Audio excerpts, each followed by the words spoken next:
যারা বেশি সতর্ক এবং সর্বপদের পেতে চান তারা এতে কাজ করেন। রমজানের গুরুত্ব কেন এত বেশি গুরুত্বপূর্ণ?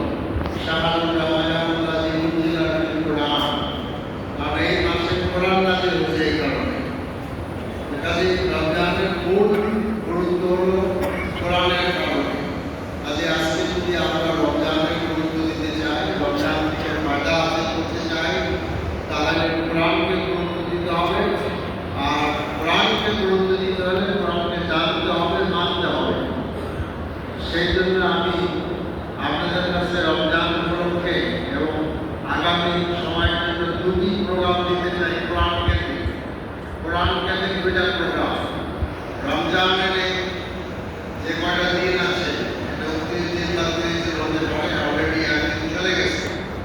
এই দিনগুলোতে আমরা নামাজের যে সমস্ত সূরা পড়ি, ছোট ছোট সূরা, সেগুলোর অর্থ যদি আমরা জানি তাহলে এটা আমাদের জন্য উপকারী হবে। নামাজের মধ্যে মনোযোগ হবে, বুঝতে পারবো আমরা কি করতে পারি। আমরা সালাম পড়ি, দুরূদ শরীফ পড়ি, তাসবিহ পড়ি, আত্তাহিয়াত পড়ি, দোয়া সূরা পড়ি।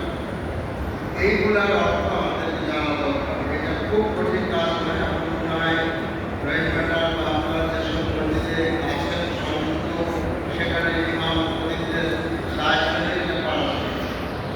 আরেকটা হলো যে আল্লাহ তাআলা বলছেন যে হুদাল লিন-নাস, এটা হলো মানুষের জন্য হেদায়েত। কোরআনটা কাদের হেদায়েত? মানুষের জন্য হেদায়েত। হুদাল লিন-নাস। আল্লাহ তাআলা আরো বলছেন যে লা রাইবা ফীহ, এটার মধ্যে কোনো সন্দেহ নাই।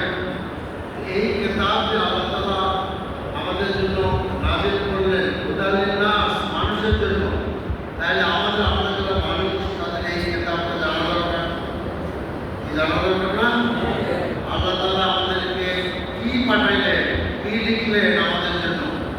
যেরকম সূরা তালাক আছে, তালাক, সেখানে তালাকের বিষয়ে আলোচনা আছে।